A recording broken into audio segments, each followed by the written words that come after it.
Hey, so we're back again, week 3. We play the Tennessee Titans on Sunday in Tennessee, and you're watching Walk Talk Hawks.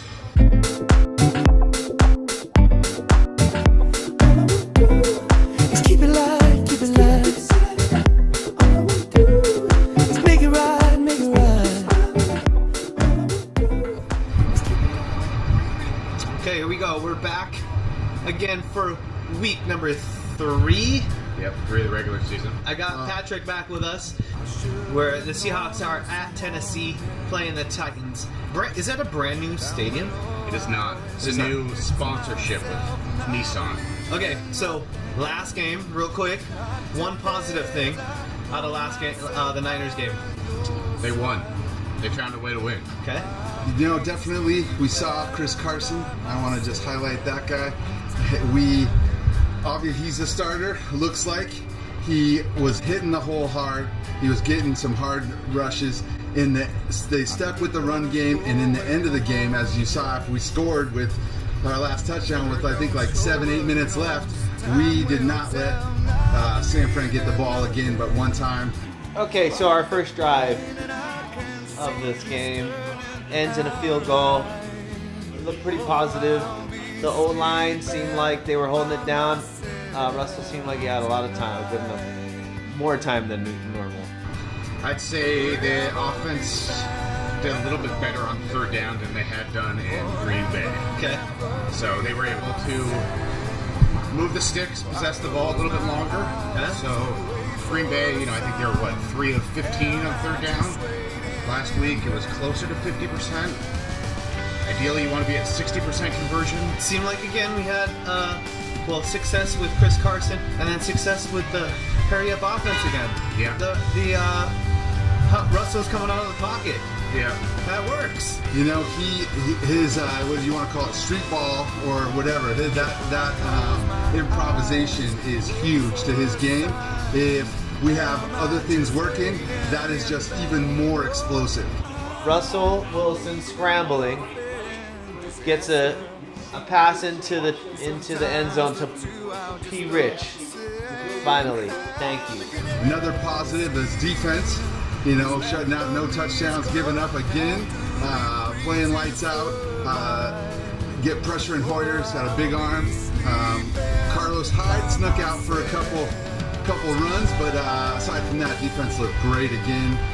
The Niners' first drive, 3 and out. Okay, so negative. Game should have been not as close as it was. San Francisco still has a major talent drop compared to the Seahawks. Yep. Their defense number of times Russell got hit. Yeah.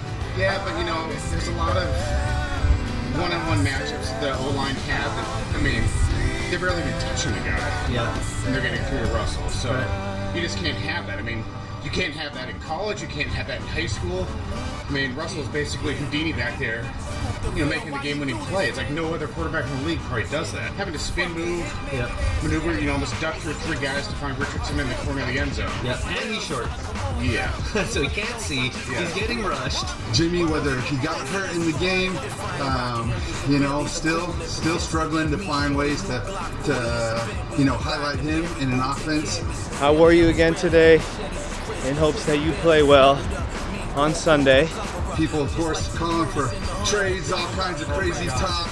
I do not think we are anywhere close to that, but I think they do need to look hard and say, hey, what can we do to get a little more out of the box? The only thing is about that is that we've been talking about Jimmy's contribution, or how can we get him more involved, and I never see it game after game after game after game. It gets frustrating. It gets very frustrating.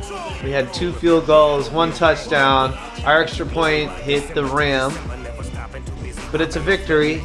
What do we see for this Tennessee Titans game? What are you looking forward to? Well, first of all, I'd say Tennessee is probably one of the up-and-coming teams this season. Yep. Going into the season, it's probably one of the games that made me most nervous, being they play in the Central Time Zone, where the Seahawks usually struggle. It's a 1 o'clock start with Pacific time, so that's good. We play Tennessee. Tennessee's they're a well-coached team. Have a lines the Seahawks wish they could say. Yeah. They've invested very highly in the offensive line. They have 2 tackles, and Taylor Lewan and Conklin, Jack Conklin, that, they're guys that'll be in the NFL for the next 10 years, and they'll be perennial Pro Bowlers. And this is why their running back core is pretty successful. I mean, DeMarco's going to be injured, or I don't know what his status is, but Yeah, so that'll be interesting. So last year they acquired DeMarco Murray from Philly coming off a down year where he had signed a big money deal. Had a horrible year. They got him for nothing. They drafted Derrick Henry, who, I mean, gosh, he's basically built like Cam Chancellor if he plays running back. They got him, former Heisman winner from Alabama, second-round pick number 45 overall.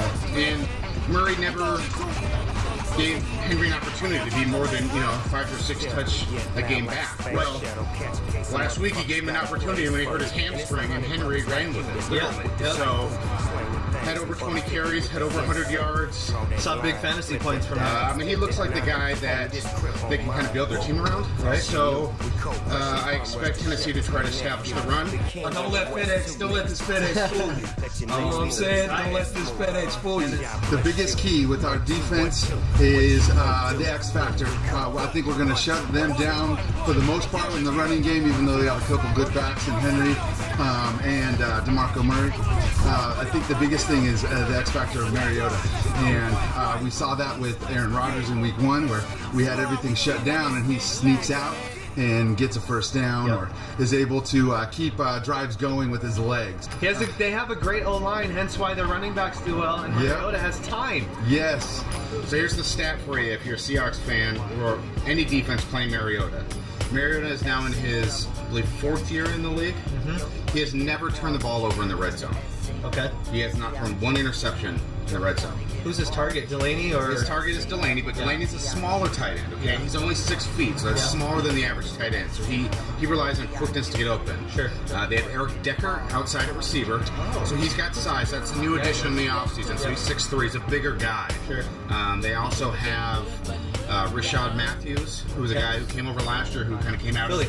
He was with Miami before. Oh, okay. Sheldon Richardson, with the addition of him, hasn't been talked about enough. I think been overshadowed by poor offensive play, but the defense, he is not going to, he's allowing Averill, Bennett, others to be not double teamed, so they are free to be able to wreak havoc. And at this point, Sheldon Richardson in his own can get a sacks. He got one last week. The Titans are going to feature Derrick Henry. I'm excited to see Cam Chancellor. Okay. Because they're the same size. And Cam, he's been very quiet the first 2 weeks. That's mostly by design. The teams have kind of avoided them. Okay. Right? It's just more, they're going away from where he's been. This week, I think you're going to see Cam closer to the line of scrimmage, more in the box, attacking an extra run defender. I think it's going to be a low-scoring physical game. Go on. Come on. Come on. No. I'm not going to do it louder than that. There'll be a little more design runs for Mariota than we'd see with Russell, but it's possible this week we see that more. And the reason being is they run a 3-4 defense, right? So there's 3 down linemen, 4 linebackers. Yeah. So when you run that scheme, you can be a little more creative and kind of confuse the offense. Yeah. On top of that, Tennessee has Dick LeBeau. He is the oldest coordinator in the NFL. He's over 70. He's been coaching the NFL for over 40 years. He's seen it all.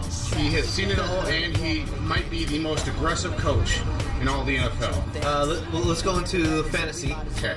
Seahawks fantasy specifically again, like last week. Yep. So sit or start. Okay. Let's go with Seattle defense. I'm gonna say no on him this week, man. Mariota and Derrick Henry are on my starting lineup. Seattle defense is a start every week except the bye this year, in my opinion. Yeah, I agree.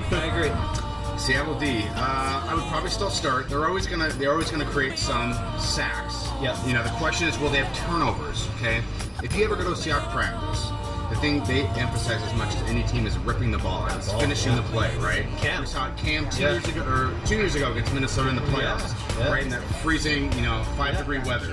That strip that led to the go-ahead field goal by Hauschka. The strip on Megatron.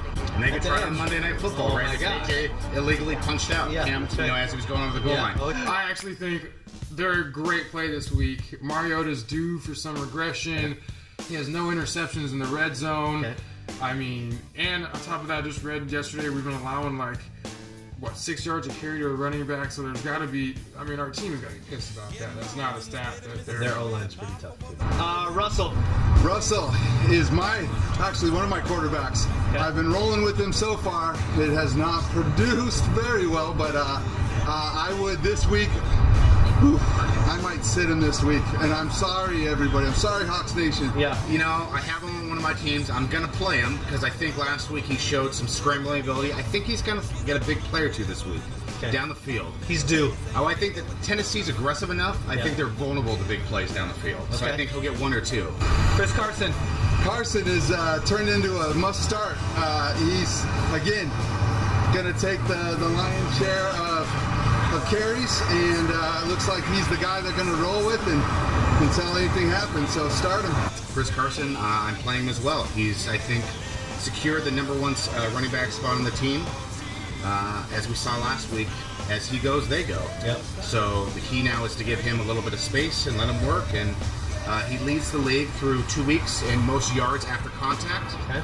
So that's a stat that we're very familiar with because Marshawn led the league in it almost every year. Oh, I just love that guy. He's got a great build. I got to see more. I got to So sit. I don't start guys I don't trust. Okay. Unless I'm desperate. So right Jimmy Graham, you don't trust. Yeah, me either.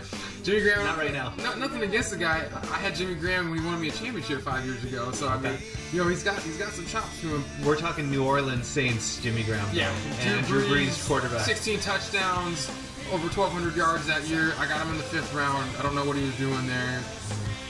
Jimmy, he's all. I don't know. I didn't check out the injury report. I'm not sure if he's actually going to be questionable or what his health is. I would sit him. He did practice today, which was a bit of a surprise. I think there's a decent chance he plays. If you would have asked me this yesterday, I would have said no. I think that he may be suited, and the main reason being that they need 3 tight ends because they want to have a formation where they can carry 2 tight ends, and if they don't have him, they're harder to defend. Okay. So if he's active, he does not play much, but they might have him just to have him. And if he plays, he's not going to play much. Oh, Tyler Lockett. Tyler. Now Tyler's getting back. He is getting back to his form a little bit. Coming off that horrific injury last year. So I'm going to say sit. Last week I wasn't as high on Lockett. This week I think Tyler Lockett should have a bigger game. Okay. I think he'll get matched up with a rookie from USC, Adoree Jackson, who much like Lockett is their kind of smaller, explosive return guy. Okay. Adoree at SC has been one of the best return guys in college in the last probably 10 or 15 years, so he's a rookie. So he will make rookie mistakes. He's also their starting outside corner. Doug Baldwin. Dougie started. I'm going to roll with him. He and Russ have the chemistry. I think you have to play him every week. Yeah. I think he's going to get 5 or 6 catches every week, and if they're down, he'll even get more because they'll have to force the throw to him. Ex-Seahawks. Okay. Would you play Marshawn Lynch? Yeah. Okay. Okay. Yeah. I've got him. I mean, So I'm playing him. he looks as good as he's ever looked. That's what I'm saying. I miss that guy. And his dance moves on the sideline give him extra points. Oh, I wish he would have done it in Seattle. Seriously, I love that. I love that.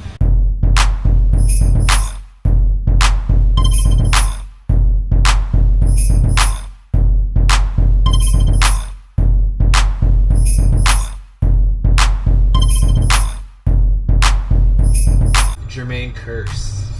Well, as we saw last week, the Jets may be the worst team in football. They're probably always going to be losing, so they're probably always going to be throwing. Isn't he And wide receiver 1? he is wide receiver 1. They have a lot of young guys. Quincy Enunwa would have been their wide receiver 1, but he hurt his back and he's out for the year. And they released Eric Decker, and they released Brandon Marshall. So it's Kearse and a lot of rookie and second-year players. He has more touchdowns by himself than the Seahawks have as a team. What do you have? 2 last week? He had 2 right? last Yeah. week. Oh yeah. my gosh, that's pretty scary. Yeah. All right. Anything else? Well, I would say if you're a Seahawks fan and you want to get to the Super Bowl, games like this are important because winning a game like this means 16 weeks from now you potentially have a home game in the playoffs versus having to go on the road. The Seahawks are not favored in this game. That does not happen often, and usually when that's the case, they come out pissed off. So That's good. I think much like the game in New England last year, I think you're going to kind of see a different team this week. A hungry team.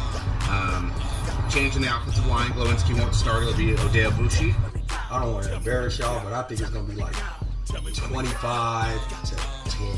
25-10 Tennessee. Yeah. And I'm a real fan, no fan that just started. See, I was like a Tennessee before Seattle ever existed. So I think the Hawks will win. I think it'll be close. Oh yeah. Score. What score? We'll say 20-17. 20-17. Yeah. Okay.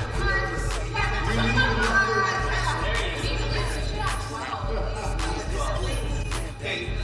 On three, go Hawks. Okay. 1, 2, 3, go Hawks. Go Hawks. Go Hawks! Go Hawks. Go Hawks! Go Hawks! Go Hawks! Go Hawks! Woo! Go Hawks! Go Hawks!